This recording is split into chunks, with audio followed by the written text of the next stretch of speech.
terjadi di zaman Rasulullah Shallallahu Alaihi Wasallam melalui hadis yang diriwayatkan oleh Imam Bukhari. Diceritakan satu saat ketika Rasulullah Shallallahu Alaihi Wasallam sedang berjalan, kemudian menemukan seorang ibu yang sedang menangis sesungguhkan di atas kubur seorang putrinya.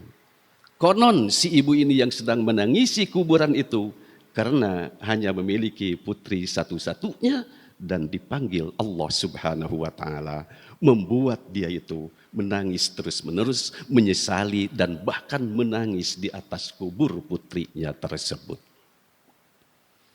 Ketika Rasulullah melewati si ibu ini, menurut satu versi riwayat bahwa ibu ini adalah beragama Yahudi, tetapi kemudian memeluk Islam setelah bertemu dengan Rasul. Tatkala Rasulullah melewati si ibu ini lalu menasihati, isbiri wahtasibi, bersabarlah ibu, raihlah pahala dari Allah dengan bersabar itu. Si ibu yang menangis ini tanpa melirik siapa yang menasihati di belakangnya, ia menjawab, engkau mudah saja menyuruh orang yang bersabar karena engkau sendiri tidak merasakan. Dan sabar itu ada batasnya, kata si ibu ini. Hadirin yarhamukumullah. Memang kata sabar ini sudah sangat familiar di telinga kita. Bahkan tidak mustahil kita pun sering menasihati orang untuk bersabar kepada yang sedang menderita apapun penderitaannya. Tetapi kadang-kadang kita juga seperti ibu ini. Kita sering kali menjawab kepada orang yang menasehati, mudah saja kau nasihati aku untuk bersabar karena engkau tidak merasakannya. Sabar itu ada batasnya, kata si ibu ini. Jamaah yarhamukumullah.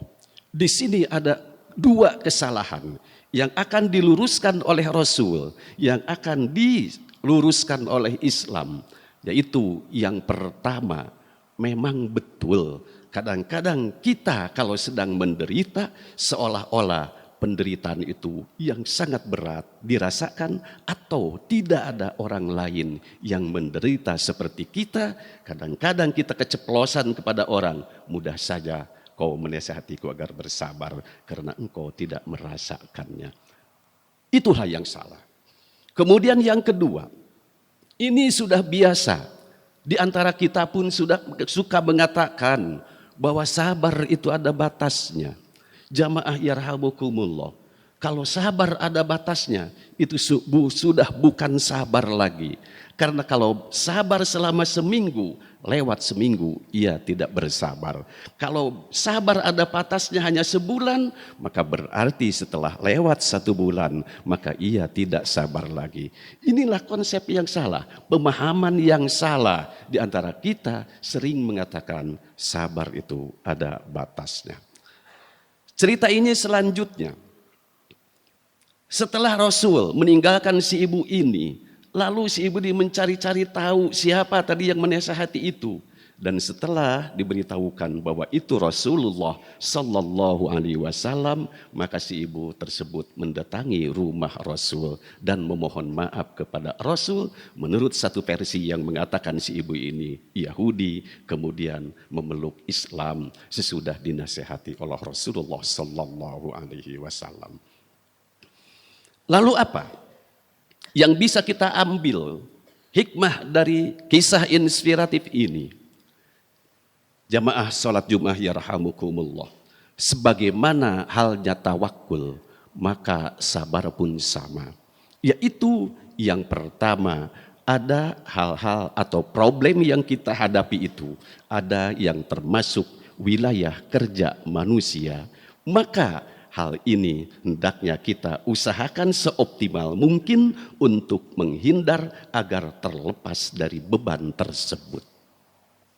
Dengan apa? Tentu kita sebagai manusia yang diberi ilmu oleh Allah Subhanahu wa taala dan sudah banyak para pakar yang memberikan solusi jalan keluar, way out bagi kita. Bagaimana caranya ketika kita sedang menderita? Ada solusi-solusi dengan berbagai macam metode. Ada metode SWOT, ada metode Fishbone, dan lain sebagainya. Ini semua adalah untuk mencari solusi. Bagaimana agar kita keluar dari penderitaan tadi. Bagaimana agar kita bisa melepaskan diri dari beban yang sangat berat tadi. Kita usahakan, karena itu wilayah kerja manusia. Tetapi yang kedua, ada yang termasuk wilayah kekuasaan Allah Subhanahu wa taala. Maka dalam hal ini kita tidak melakukan hal-hal yang harusnya kita kerjakan, melainkan berserah diri kepada Allah dengan memohon doa kepadanya. Dengan demikian, maka untuk mengimplementasikan kesabaran itu, yang pertama kita harus berusaha semaksimal dan seoptimal mungkin agar kita keluar dari beban penderitaan tadi. Kemudian yang kedua, harus ada upaya batin dengan berdoa kepada Allah Subhanahu wa taala. Lalu yang ketiga, jangan sampai putus asa di tengah jalan. Itulah konsep sabar yang harus kita implementasikan dalam keseharian kita. Mudah-mudahan Allah Subhanahu wa taala memberikan taufik dan hidayahnya kepada kita semua agar mampu mengimplementasikan dua konsep Islam, tawakul dan sabar ini, untuk meraih keselamatan dunia dan di akhirat. Harus ingat, hidup adalah problem, maka mengatasinya dengan bersabar sesuai dengan definisi yang sudah saya kemukakan tadi.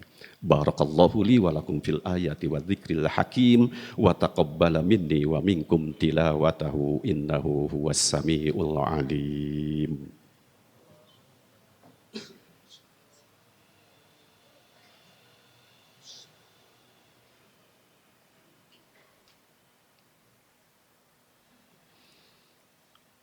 Alhamdulillahirabbil alamin. Wassalatu wassalamu ala asyrafil anbiya'i wal mursalin sayyidina wa maulana Muhammadin wa ala alihi wa ashabihi ajma'in. Asyhadu an la ilaha illallahul malikul haqqul mubin wa asyhadu anna Muhammadan abduhu wa rasuluh shadiqul wa'dil amin. Amma ba'd.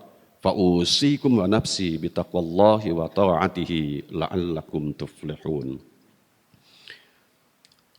Ma'asyiral muslimin, jamaah salat Jum'ah yarhamukumullah. Banyak sekali di dalam Al-Quran ayat-ayat yang menjelaskan fadilah dan keutamaan sabar. Pun demikian di dalam hadis Rasul, tidak terhitung jumlahnya hadis-hadis yang menjelaskan tentang kelebihan, keutamaan, fadilah bersabar. Dalam waktu yang singkat dan sempit ini, saya akan kemukakan satu saja potongan ayat dari surah Az-Zumar ayat ke-10. Innama yuwaffas sabiruna ajrahum bighairi hisab. Fadilah sabar. Sesungguhnya hanyalah sabar yang akan dibalas oleh Allah pahalanya bighairi hisab, tanpa ada batas hitungannya.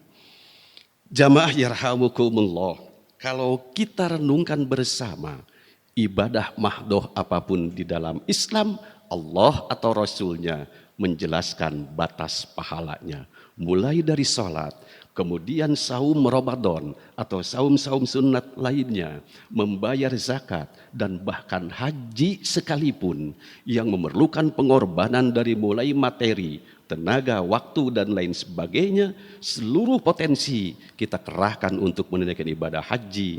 Meski demikian, tetap saja pahalanya itu Rasul menjelaskan batasnya. Al-hajjul mabrur laisa lahu jaza illal jannah.